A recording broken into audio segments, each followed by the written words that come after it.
Hey, how's it going, my beautiful human people? My name is Shidaki from the Let's Play channel HalvedStudios, and welcome back to more Let's Play Kingdom Hearts Re-Chain of Memories. Or Let's Plays Kingdom Hearts Re-Chain of Memories. In the last episode, we started the game. We found Sora in where we left him in Kingdom Hearts 1, in the middle of a field, but he got the strangest sensation that his friends were in a castle that he was passing by at the time. So Donald and Goofy all entered in, and they lost all of their abilities. That's one way to retcon the main character. And now he's going to search through this castle for no particular reason other than he has a really strong hunch that his friends are here, and also some weirdo in a cloak who keeps assaulting him told him to do so. Look, Sora's not a smart person. Like, he's not a badly written character, but he's a well-written dumb character. He's a dumb boy. He just, like, a bad guy could literally walk up to him and say, "Sora, I'm evil, and therefore I want you to do this." And Sora will be like, "Ha! You can't trick me! I'm gonna do it anyways!" Because Sora's he's a dumb... I mean, it makes sense. It makes sense because, you know, he's like 15. He's a dumb child. He's a dumb child who's lived a sheltered existence. Like, he's a dumb child from a sheltered existence. Like, he's naive as hell. Up to this point, everything's been, like, clean, black and white. Disney villains good, heartless... Disney villains good? Disney villains bad, heartless bad, Keyblade good, Final Fantasy characters good. Like, that's... But now, as starting with this game, we're gonna start getting into some complicated nuance within the story. And Sora's gonna be dumb. He's still gonna look at things through a black and white perspective, and that's gonna kind of be his undoing around many instances of this game. But alright, let's get started. So, I want to take time to show off some of the Game Boy as well. I'm going to be primarily focusing on the PS2 remake of Re-Chain of Memories, just because it's the better version, objectively, in pretty much every way. But I do want to show it off, so what I'm going to do now is I'm going to go ahead and go through this door. And I am going to swap to the Game Boy perspective and play a few minutes in the Game Boy perspective, and while I'm doing that, I'm going to go ahead and clear out... That's not what I meant to do.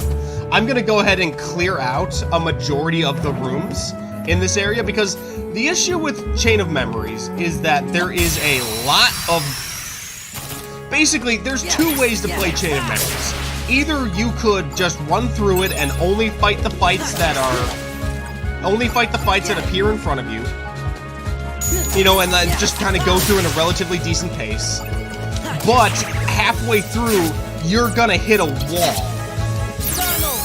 Because you need because each battle gives you a card. And you need those cards to get through doors. And if you can't get through doors... sorry. Let me get my words back together. So each time you win a battle, you get a door card. And in order to pass through any door into a new room, you need to use a door card. And the problem is, late game, the door card requirements get fucking ridiculous. Like a combined total number of 99 for every single color of card. Just do that for now. I'll explain that in a minute. Basically, like a combined total of like 99 for every single color of card. It gets ridiculous. So either you could play through the game, like doing it like however. You could play through the game, just kind of doing whatever. But then hit a wall late game and just be unable to do anything. Or you fight every single encounter. You basically fight every single enemy in every single room, and you'll have enough cards to do everything. So what I'm going to do is, when I switch to the Game Boy perspective, I'm just going to off-screen do all the grinding. So there's another door card. It's a red 1 card. So I'm going to do all the grinding off-screen while I'm in the Game Boy version. And then, jeez. I'm going to do all the grinding off-screen in the Game Boy version. So I'll see you in a sec.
after having cleared out the majority of this area. So I basically cleaned out all of the Heartless that are along this route. Although I couldn't clear that out yet, because I can't actually get to those areas yet. So basically what we're doing now is we have a...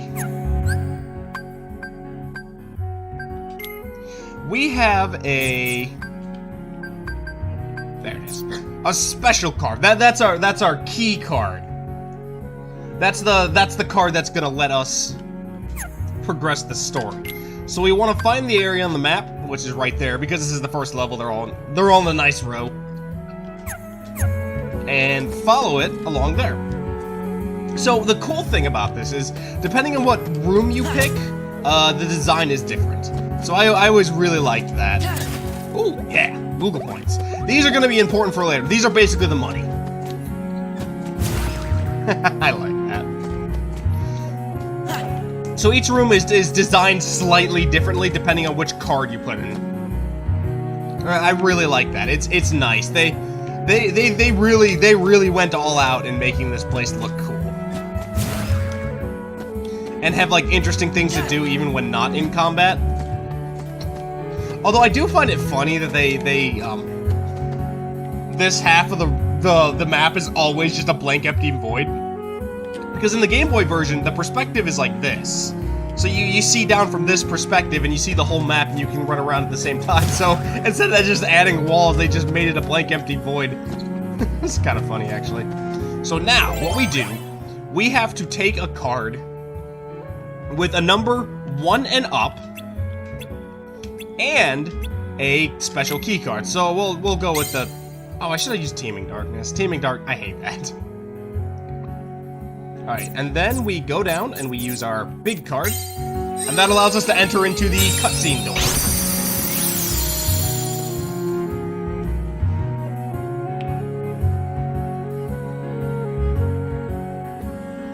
And they reuse environments from the original game, which is nice. Fighting alone isn't as easy as I thought. Yeah, when you don't have the power of unlimited goof, it's a lot more not goofy. Oh, hey fellas. Back to not being dead, huh? Ah! Don't pop out of nowhere like that. Hey, it's not our fault. We don't know what's going on. Yeah, but all the goofy are just like unwitting victims in this. Oh, look! Hey, it's Pluto! How's it going, boy? My good old-fashioned interdimensional dog. Seriously, Pluto does nothing except, like, dimensionally travel between worlds. Like, that's his only purpose in the goddamn plot. Things keep getting stranger. What's Pluto doing here? There's nothing strange about that. We came to Traverse Town with Pluto, didn't we? Did we? Yeah, I mean, we did. Pluto up and disappeared immediately. I don't know why you guys weren't more concerned about your dog missing. I guess you did have the fate of the world, but still, no way. According to my journal, it was before you met Sora that you came to this town with Pluto. Whack! He's right. We were chasing after Pluto, and that's how we ended up in Castle Oblivion. So is Pluto in Castle Oblivion too? But aren't we in Traverse Town? Okay, so no. We are actually not in Traverse Town right now. This is not a portal to a world. Basically what happened is, the Castle Oblivion, your memories are transferred into a card. And then that card, not into a card, or copied onto a card. You don't lose your memories from the cards. And that card is put on the door, and the castle reassembles itself to appear as though it were Traverse Town. Well, it's not really Traverse Town. I think that card recreated this Traverse Town.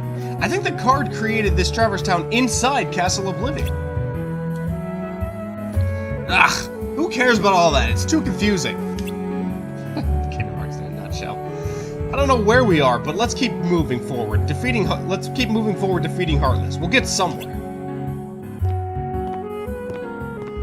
You better be careful, or it's the Heartless that are going to defeat you. Oh, fuck, Leon's gonna kick our ass again. Damn it! Please don't kill me!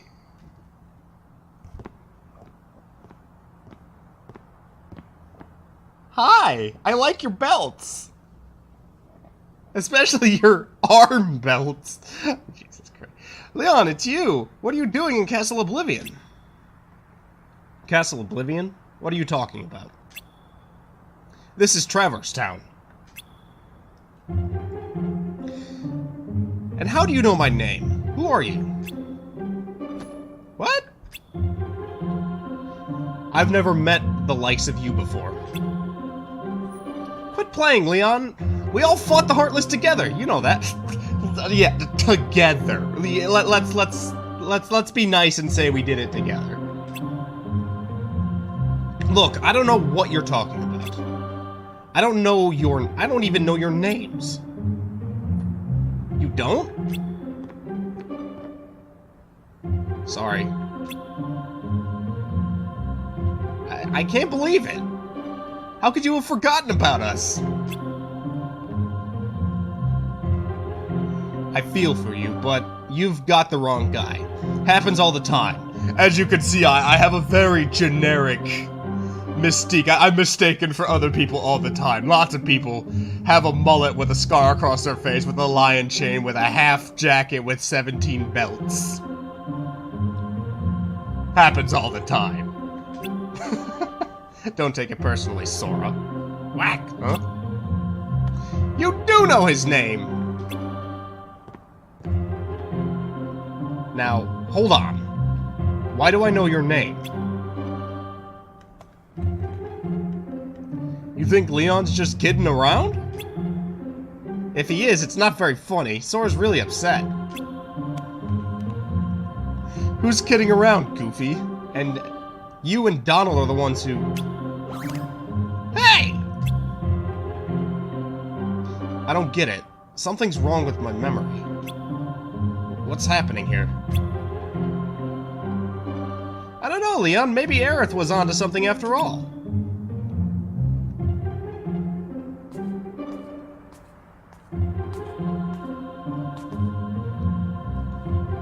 She said she sensed someone with some uncanny kind of power, and asked us to look into it.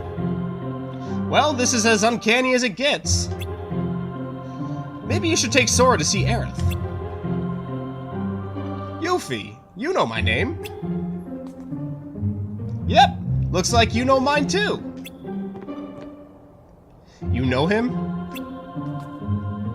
Nope, total stranger, but I definitely know his name. Strange, yes, but convenient. We can skip the introductions. How is it that you can accept this situation so easily? I don't get you. Well, I'm gonna run ahead and fill Aerith in. Leon, you give him the grand tour. Oh god, grand tour is him kicking my ass. See you later! Wait, no, don't take my dog. Interdimensional dog. I guess it's no use pondering over it. Come on, follow me. But there are Heartless wandering around town. I'd better teach you how to protect yourself in battle.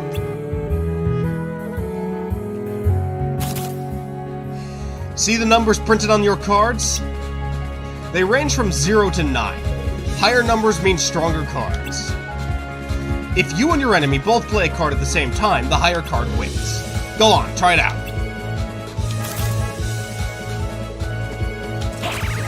So yeah, basically, whenever I attack... So he's gonna use his card at the same time as mine is a 5, his is a 4. I break his card, but he's blocking because people get to block in this game and I can't, and that upsets me. Ha!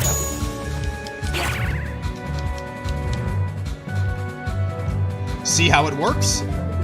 Playing a card higher than your opponent's and breaking through their defense is called a card break. Playing lower cards results in your attack being deflected. Even powerful cards can be deflected if an enemy's card is higher. Whoever is on the losing side of a break is left wide open to attacks. Don't let that person be you. Cards with a 0 in their value are special. No matter what card the enemy plays, you can break it with a 0 card. But if you play the 0 card too soon, the enemy can break it with any card they play. In other words, it's the most powerful card if it comes last, and useless if it comes first. Try to make the most of it. Card values also affect the cost of assembling a deck. Keep that in mind. Now, it's time to teach you about how to stock cards. You don't have to use battle cards at one at a time. You can also assemble 3 cards and use them all at once. This is called stocking cards. Stocking cards is using them in threes.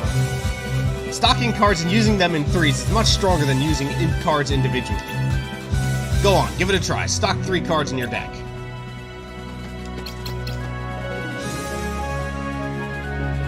The sum of your 3 stocked cards becomes the value you play.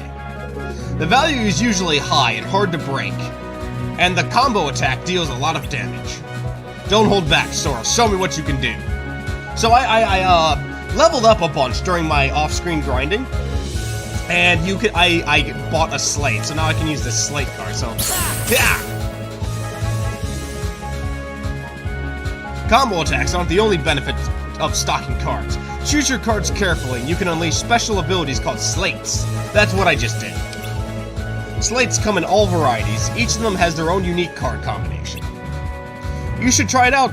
You should try it out once you've collected more cards and learned a slate or 2. But keep one thing in mind. Every time you use stocked cards, you lose the first card you picked and can't reload it. The lost card won't return until the end of the battle. Relying on slates will cause your cards to run out. That means trouble.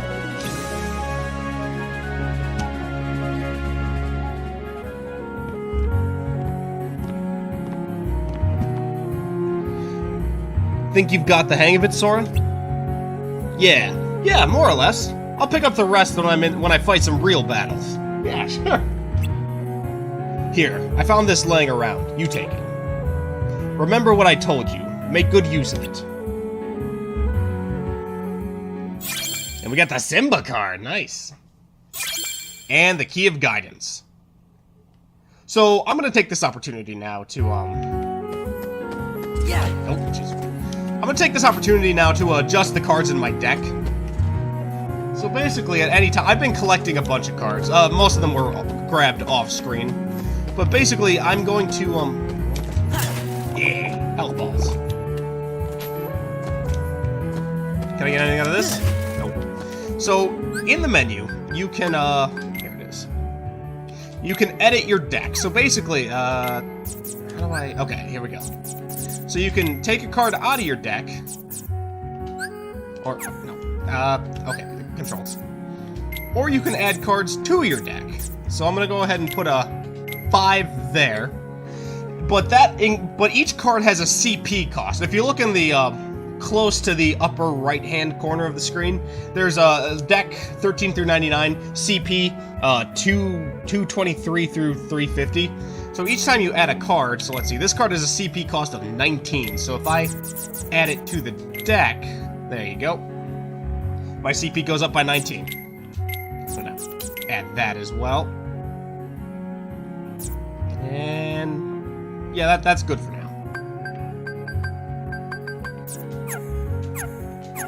Yeah, so now my deck is slightly adjusted. So I can also order things around, and there's honestly, the funny thing about this game is, you know, everyone hates the card game aspect of it because it's just kind of dumb, but it's only dumb in the game, because in the game you can like just bust your way through everything, no problem, with just putting high cards in your deck. But there was also at least in the Game Boy version, I don't know if it's in the PS2 version, but in the Game Boy version, if you had a link cable, you could actually fight your friends in the game. And there was actually a hell of a lot of nuance and strategy in this card game. I mean, we don't have a lot of cards to choose from right now, but like there's a ludicrous amount of strategy that can be used in this game. You just generally don't need it to beat the game. You only really need strategy in one fight, and I think everybody knows which fight that is. It's the fight that no one fit beat. We'll get there. Alright, well, let's go ahead and open up the next one. Okay, so we need a card 3 and up, so I'm gonna... wait, I think zeros can be used for... No, zeros can't be used for... I don't have a card... How do I not have a card 3 and up? But I don't want to use those. Those cards are useful for, like, rooms. Ah, here we go. No, Sleeping Darkness is good, though. Feeble Darkness is also... oh, wait. I guess I'll just use a Tranquility. Okay, there we go. Because each card has different effects on the room, so... You know, Heartless in the Sleeping Darkness room, they won't chase after you. They'll just stand there and let you hit them. This increases the damage of your attacks. Heartless move more slowly. More friend cards appear. Item cards are more effective. It's pretty cool. It's a fun little modifier for every single fight. It keeps you on your toes.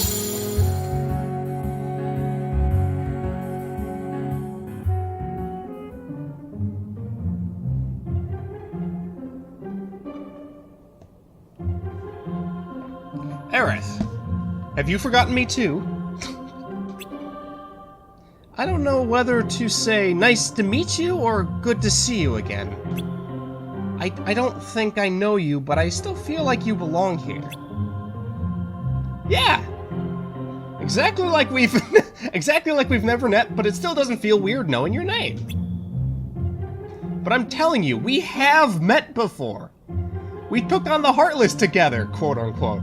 We were a team, quote-unquote. Okay, I'm sorry. The only thing I remember doing with Leon is him kicking me out a window saying, fend for yourself, and then also kicking my ass several times. I do like his mullet, though. It feels like you're right. You can tell he's a character from the 90s, because he has a mullet. Everyone in the 90s had a mullet. It feels like you're right, but I can't remember. Then I guess you won't remember what you told me. In Hollow Bastion, when I sealed the keyhole. We may never meet again, but we'll never forget each other. See? You do remember! He's right, Leon. I remember you saying that too. I guess I can't write it off as a coincidence, then. I don't have any memory of it, but somehow I still remember. I think your heart is doing the remembering for us. My heart? Of course it's his heart. It's always the heart. We don't remember you, Sora, but your heart is full of memories of us together. Those memories must resonate those memories must resonate in our hearts too. Maybe they'll tell us things we couldn't otherwise know. So you're saying that Sora's memories are affecting us? His memories do seem to have a certain power. Maybe it's like that guy said then. This town is just an illusion, something my memories created. Oh, don't say that in front of the people! And there's someone special to you in this town? How did you... I get it. My memories are resonating with yours. Telling you what happened. Yeah, a friend of mine is somewhere in this castle. I'm in this town. I mean Castle Oblivion. Castle Oblivion? What's that? There aren't any castles in here. That's not quite what I mean. You're still not sure what's going on yourself, right? Right! We just got here after all. I just want to take a better look around. Then go have a walk around the town.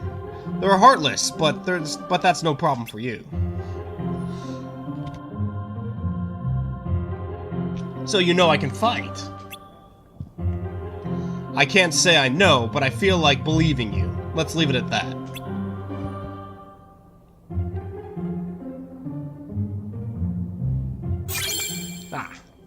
And then we get the Key of Truth, which is the final key for the area, and that's usually the boss fight key.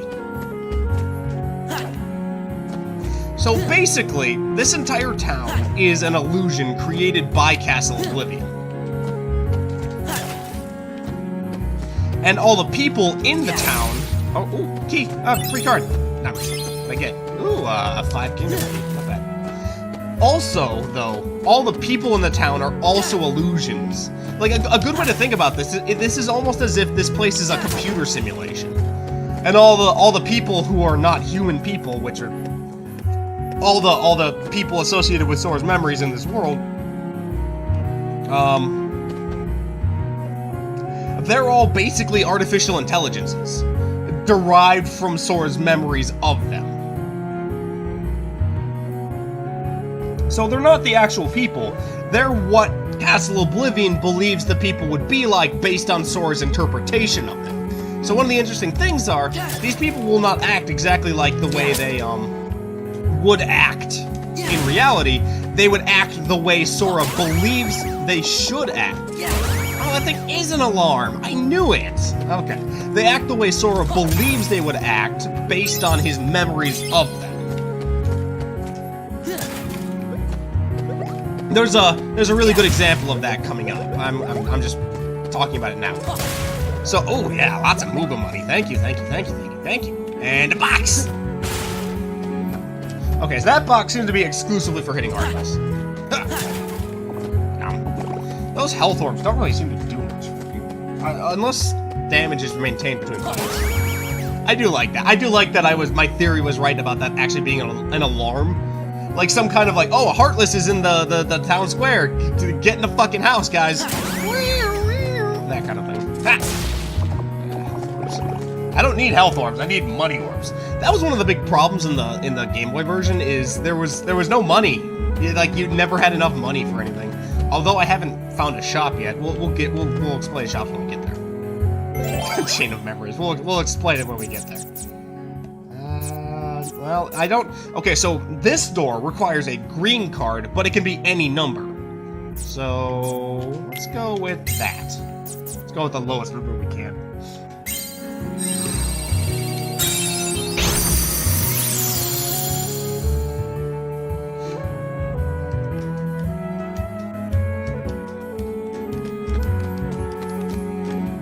Hey, Sid! Well, what do you know? It's Sora. Wait, what am I saying? I don't know you. Just walks away. But you do look like a Sora. What, with spiky hair and the baggy pants? It's okay, Sid. That's my name. Just accept it, Sora. So, you heard of me, eh? Well, I can't say I'm surprised. I can't do his voice, right? Anyway, maybe you can help me out. A friend of mine is supposed to be somewhere in this town. Got any ideas? Well, your friend, lately this town sees is Heartless. Can't even take 2 steps without getting attacked. In fact, this boss is the worst. That's why I'm standing in the middle of it. This is a trap. These are blows up.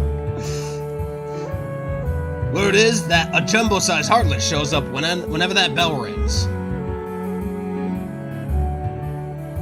If you value your hide, you get out of here while the getting's good.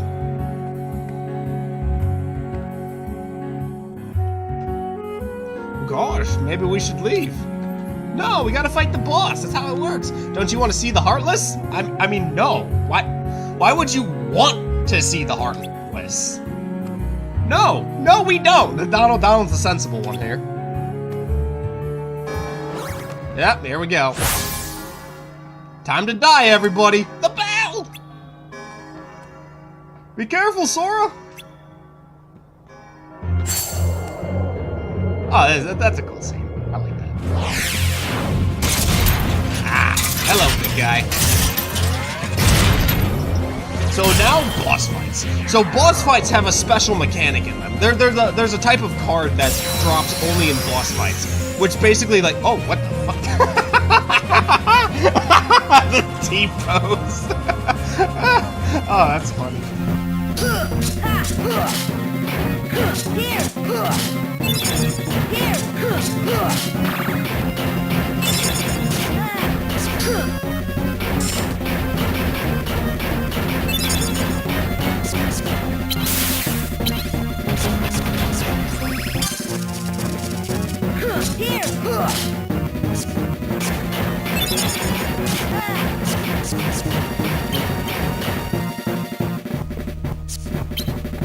Donald! Goofy, come on! Here!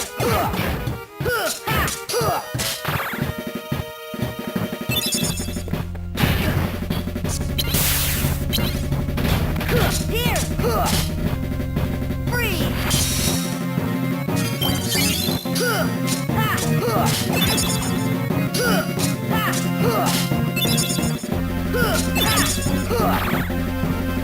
There's a special oh wow, this is a pretty big combat arena. Oh god, it doesn't matter. That is pretty fun. Can I run back here? No. Okay, it's a big rectangle. Okay, so basically, is he gonna ha! Ha! Dodge roll, bitch! So basically, there's a special kind of card that drops only in boss encounters, which basically does a different thing for every boss. And it basically like alters the arena or does something weird or different. Oh, is that it? I think that's it over there. Oh no, that's Goofy. Well, I'm gonna grab the Goof card. Need the power of unlimited Goof! No! The Goof card's gone. That's upsetting. Ah! Oh, shit. Okay, you know what? Zero card. Oh, damn it, I messed up. I shouldn't have done that. Take this! Freeze! Power! Yeah, so what I like to do is I like to take my magic cards and do them in slates. Heal! There we go. I'm just gonna charge that up. Although I do have a potion. Potions return lost card. Ow, dick. Potions return lost card, which is really nice. So one of the things about combat in this game is, and this is why a lot of people think this game just kind of sucks, or the card game sucks, is because for the majority of the game, as long as you just oh, is that a card over there? Hey man, where are the cards going? As long as you just have cards with high numbers, you'll generally win every single fight.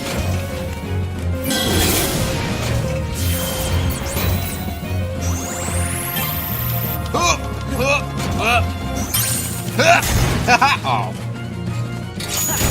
Okay, I want to get that Disney card. Where's the Disney card at?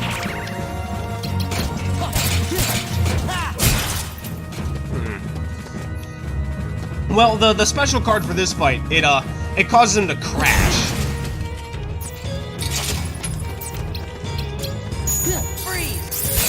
Oh, nice. That hurt. There we go. Can we get a card? This arena's too big. That's what it is. The arena's too big, so it no heal. The arena's too big, so it ooh, okay, hold on. Never knew a torso could be so dangerous. Ah.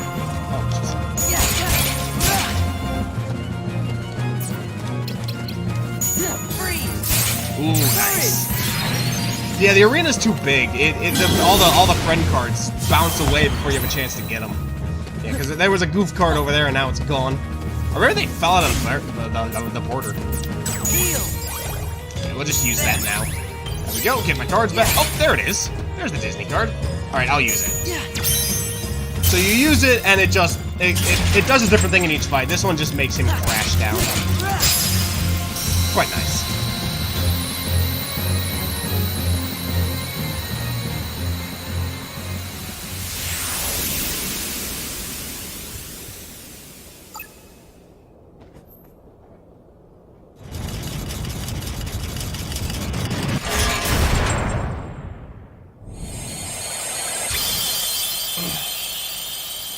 So,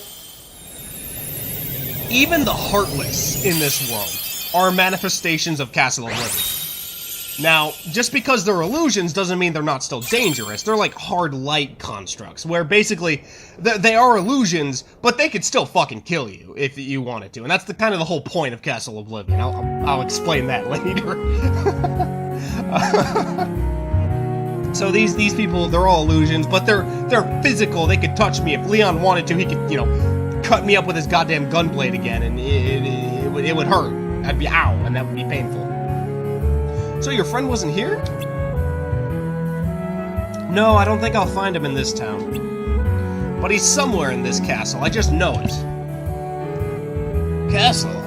Like this whole town's inside some humongous castle? That's rich. He's probably right, Sid.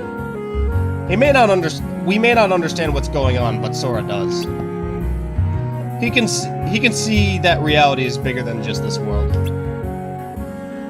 I wish I was that sure. You'll be okay, Sora. No matter what shape reality takes, you can handle it. I may not remember you, but I know you in my heart. Leon. Take care, Sora. I'm a little lost, but best of luck anyway.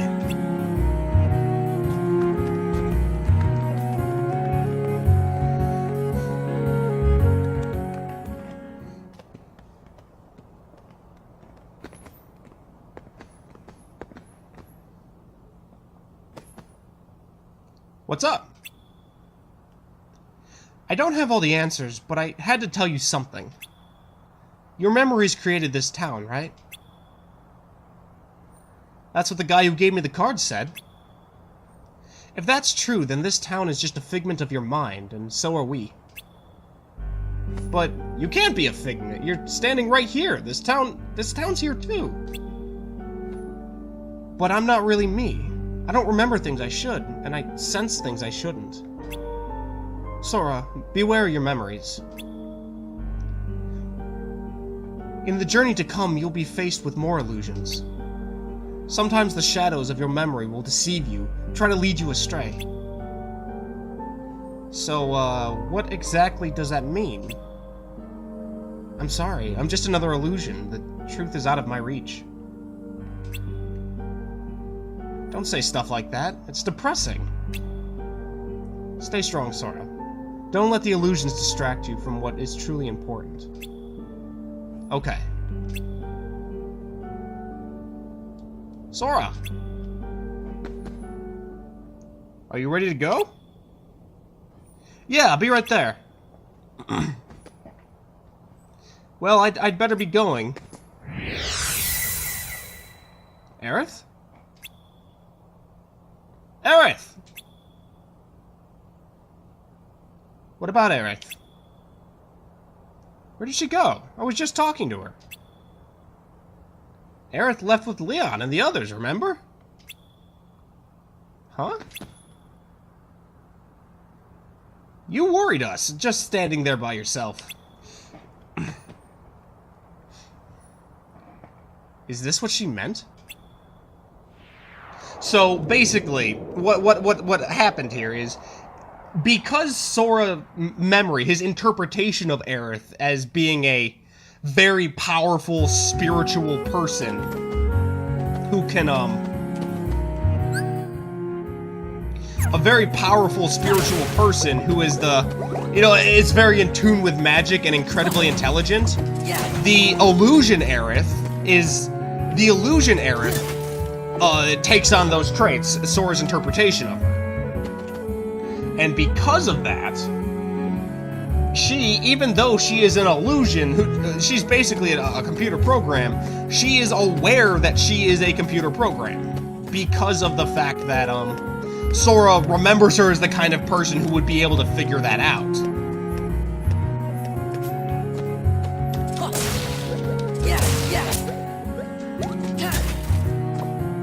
So it's this really fucked up thing where, like, Sora, where she is fully aware that she does not exist.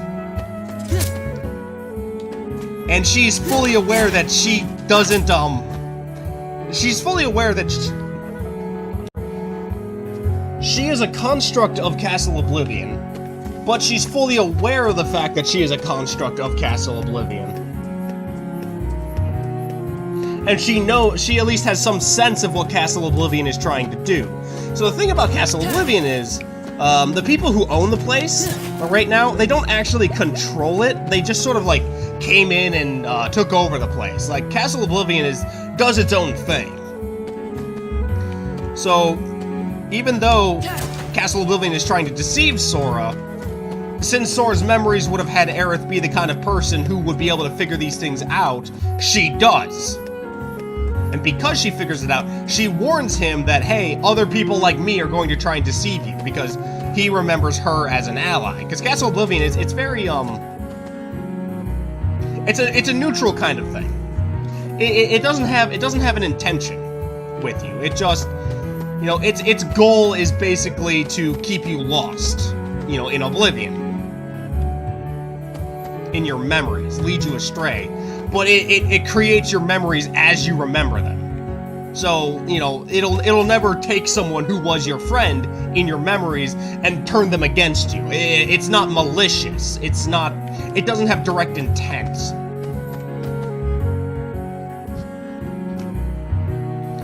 But Castle Oblivion is still going to do its best to sort of trip you up.